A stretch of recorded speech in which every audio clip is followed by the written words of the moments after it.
Hello students, welcome to Ajit study centre. आज हम लोग पढ़ेंगे कोरोना वायरस पर निबंध।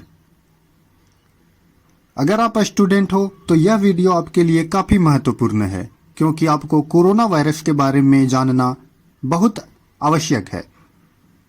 आप किसी भी बोर्ड से हो, चाहे आप झारखंड बोर्ड से हो, यूपी बोर्ड से हो, एमपी बोर्ड से हो या बिहार बोर्ड से हो, आप किसी भी बोर्ड से हो या आप किसी भी क्लास में हो, आपके एग्जाम में कोरोना वायरस पर निबंध लिखने के लिए अवश्य आएगा। आप इस वीडियो को बिना स्किप किए पूरा देखिए। तो चलिए स्टार्ट करते हैं कोरोना वायरस पर निबंध। प्रस्तावना। कोरोना वायरस को विश्व स्वास्थ्य संगठन यानी कि वर्ल्ड हेल्थ ऑर्गेनाइजेशन ने वैश्विक महामारी घोषित कर दिया है। कोरोना वायरस को विश्व स्वास्थ्य संगठन यानी कि वर्ल्ड हेल्थ ऑर्गेनाइजेशन का गठन 1948 ईस्वी में हुआ था और अभी फिलहाल इसका हेडक्वार्टर यानी कि मुख्यालय जेनेवा में है और वर्तमान समय में अभी 194 देश WHO के सदस्य हैं। तो WHO ने कोरोना वायरस को वैश्विक महामारी घोषित कर दिया है। इसे कोविड-19 के नाम से भी जाना जाता है। कोरोना वायरस को कोविड-19 का नाम भी दिया गया है। क्यों दिया गया है? क्योंकि यह 2019 में देखने को मिला, इसीलिए कोरोना वायरस को कोविड-19 के नाम से भी जाना जाता है। यह वायरस बहुत ही सूक्ष्म लेकिन बहुत प्रभावी वायरस है। ये जो वायरस है वो इतना सूक्ष्म है कि इसे हम नग्न आंखों से नहीं देख सकते हैं। इस वायरस का संक्रमण बहुत जल्दी एक व्यक्ति से दूसरे व्यक्ति में फैलता है। कोरोना वायरस मानव के बाल की तुलना में 900 गुना छोटा है। आप कल्पना कर सकते हो कि मानव का बाल कितना पतला होता है और उससे भी 900 गुना छोटा यह कोरोना वायरस होता है। यह वायरस बहुत ही तेजी से पूरे दुनिया में फैल गई, इसलिए सरकार द्वारा सावधानी बरतने की सलाह दी जा रही है ताकि हम लोग सुरक्षित रह सकें।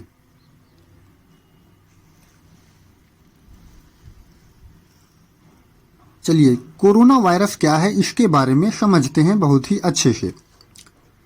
तो स्टूडेंट्स, कोरोना वायरस जो है एक कोशिकीय अति सूक्ष्म जीव है।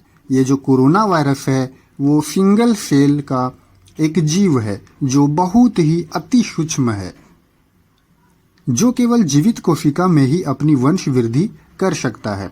ये जो कोरोना वायरस है या फिर किसी भी प्रकार के जो वायरस जो होते हैं वो लिविंग सेल्स में आने के बाद वे अपने आप वे एक्टिवेट हो जाते हैं यानी कि इनेबल हो जाते हैं।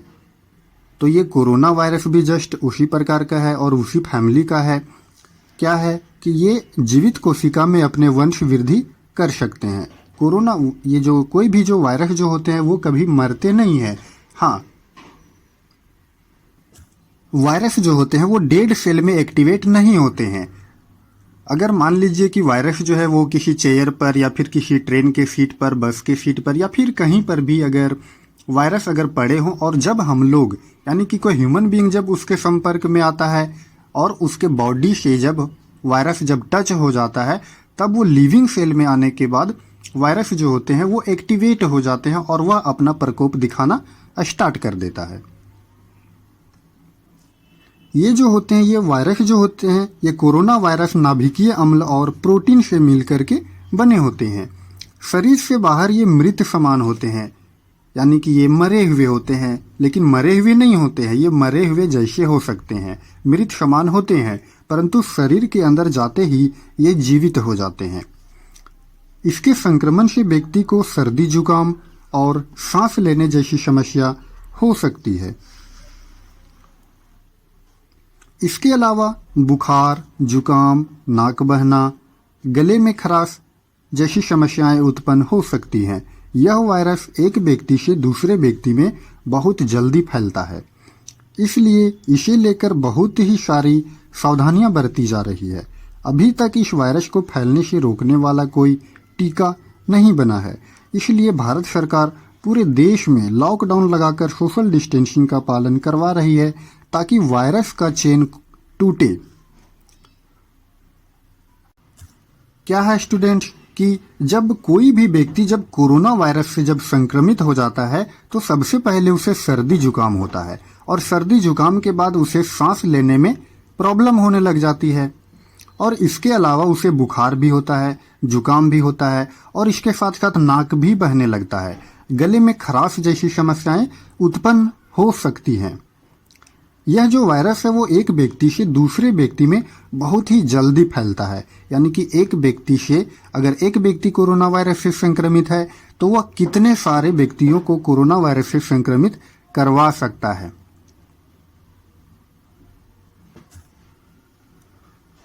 इसलिए इसे लेकर बहुत सारी सावधानियां बरती जा रही है। अभी तक इस वायरस को फैलने से रोकने वाला कोई भी दवा यानी कि कोई भी टीका बन करके नहीं आया है। इसलिए भारत सरकार ने क्या किया है कि पूरे देश में लॉकडाउन लगा दिया है।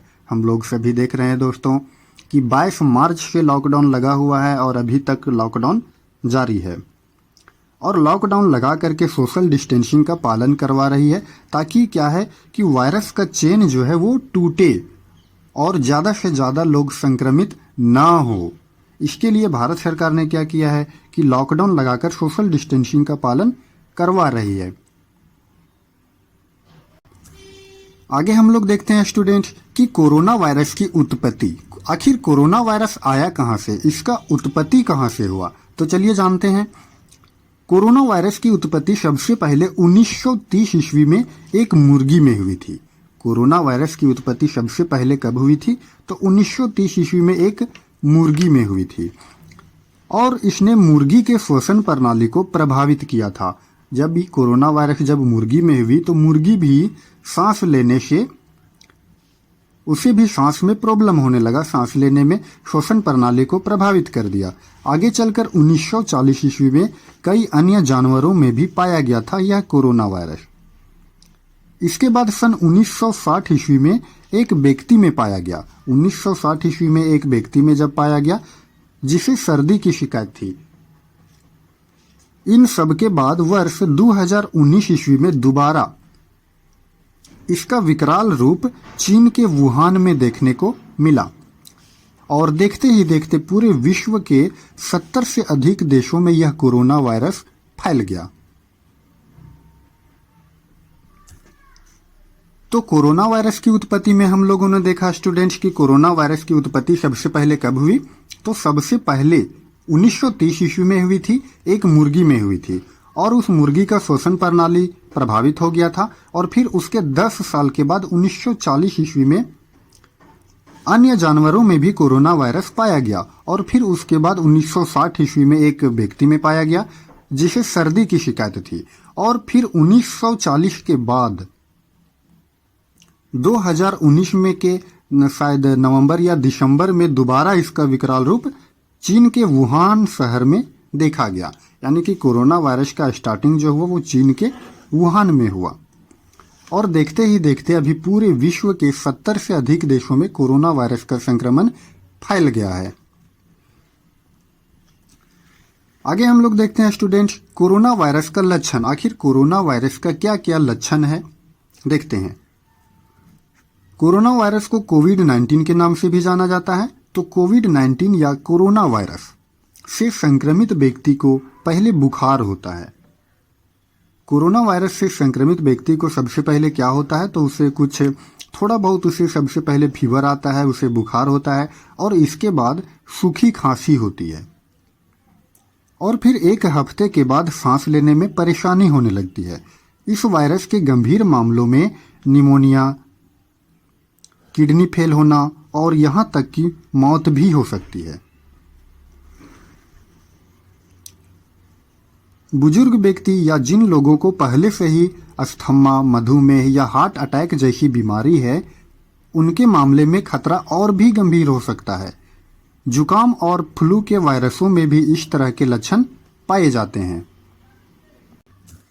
तो स्टूडेंट्स हम लोगों ने कोरोना वायरस के लक्षण में देखा कि कोरोना वायरस से संक्रमित अगर कोई व्यक्ति है तो सबसे पहले उसको क्या होगा तो सबसे पहले उसे बुखार होगा और इसके बाद उसे सूखी खांसी होगी और फिर एक हफ्ते के बाद उसे श्वसन प्रणाली में यानी कि सांस लेने में उसे परेशानी होने लगती है और इस वायरस के गंभीर मामलों में निमोनिया, किडनी फेल, यानी कि एक ऐसे व्यक्ति जिसे निमोनिया हो, किडनी फेल या फिर होना, और यहाँ तक कि उस कोरोना वायरस से संक्रमित व्यक्ति की मौत भी हो सकती है। और ज़्यादातर बुजुर्ग व्यक्ति, जिन लोगों को पहले से ही ये सभी बीमारी हैं जैसे कि अस्थमा, मधुमेह या हार्ट अटैक की बीमारी है, उन लोगों को काफ़ी खतरा महसूस होता है इस बीमारी से। और सबसे ज़्यादा देखा गया तो सबसे ज़्यादा कोरोना वायरस की जो बीमारी थी वो सबसे ज़्यादा अधिकतर बूढ़े व्यक्तियों में फैला। जुकाम और फ्लू के वायरसों में भी इस तरह के लक्षण पाए जाते हैं। ये सारे जो लक्षण जो दिख रहे हैं यहाँ पर वायरस के, जैसे कि सूखी खांसी होना, बुखार लगना या फिर सांस लेने में प्रॉब्लम होना, तो ये जो है वो जुकाम और फ्लू के वायरस में भी इस तरह के लक्षण देखने को मिलते हैं। आगे हम लोग देखते हैं कोरोना वायरस से कैसे हम लोग बच सकते हैं। तो कोरोना वायरस से बचाव कैसे करें? पहला, कोरोना वायरस से बचने के लिए सोशल डिस्टेंसिंग का पालन अवश्य करें। क्या है दोस्तों कि अगर हम कोरोना वायरस से अगर हम बचना चाहते हैं, अगर सच में चाहते हैं कि कोरोना वायरस हमको नहीं पकड़े, तो अधिक से अधिक आप घरों में समय बिताइए। और अगर आप कोई भीड़भाड़ वाले स्थान पर जाते हैं तो वहाँ पर आप सोशल डिस्टेंसिंग का पालन कीजिए। कम से कम 2 व्यक्तियों के बीच में 1 मीटर का डिस्टेंस तो अवश्य होनी चाहिए। सेकेंड नंबर में है कि भीड़भाड़ वाले स्थान पर आपको मास्क का उपयोग करना है। अगर आप कहीं जा रहे हैं जहां पर भीड़भाड़ अधिक हो तो उस स्थान पर आप मास्क का उपयोग अवश्य ही करें। थर्ड पॉइंट है, हाथों को बार बार धोएं और साफ सफाई का पूरी ख्याल रखें। अपने हाथों को बार बार साबुन से धोना है या फिर अपने हाथों को सैनिटाइज करना है। फोर्थ पॉइंट है, हाथ मिलाने की जगह नमस्ते करने की आदत डालें। फिफ्थ में है, चेहरे और आंखों पर हाथों से टच न करें। सिक्स में है, खांसते या छींकते समय अपने नाक और मुंह को रुमाल या टिश्यू से ढके। 7, इस्तेमाल किए गए टिश्यू को तुरंत बंद डिब्बे में फेंक दें। 8, अपने इम्यूनिटी को मजबूत बनाएं। स्टूडेंट्स, अपने इम्यूनिटी को मजबूत बनाने के लिए आप यहाँ पर गिलोय का भी उपयोग कर सकते हैं। गिलोय के पौधे को, उसका जो डंठल होता है उसे आप काढ़ा बना करके पी सकते हैं। इससे आपकी इम्यूनिटी सिस्टम स्ट्रांग होगी। 9 नंबर में है, हमेशा गुनगुना पानी पीने की आदत डालें। 10, 24 घंटे में एक बार हल्दी वाले दूध का सेवन अवश्य करें। 11, अल्कोहल आधारित हैंड रब का उपयोग करें।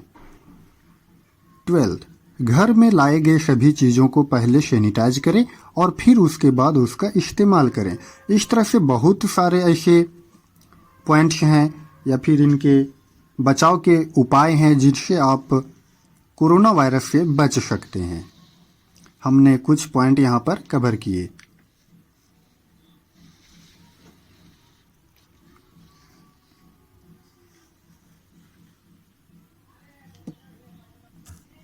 आगे है उपसंहार। कोरोना वायरस से बचने के लिए लगातार प्रयास किए जा रहे हैं। शोधकर्ता वैज्ञानिक इस वायरस से छुटकारा पाने के लिए दवा बनाने में जुटे हुए हैं। सरकार द्वारा लगातार इस खतरनाक बीमारी से बचने के लिए कठोर कदम उठाए जा रहे हैं ताकि इस महामारी से निजात पा सकें। इसलिए यह हम सबकी जिम्मेदारी बनती है कि हम नियमों का कड़ाई से पालन करें ताकि हम नियमों का कड़ाई से पालन करें ताकि हम देश को रोगमुक्त कर सकें। यहाँ पर ये लाइन रिपीट हो गया था। धन्यवाद स्टूडेंट्स। अगर आपको यह वीडियो अच्छी लगी हो तो अपने दोस्तों के बीच शेयर करना ना भूलें और लाइक कीजिए, कमेंट करके हमें बताएं कि यह वीडियो आपको कैसा लगा। धन्यवाद।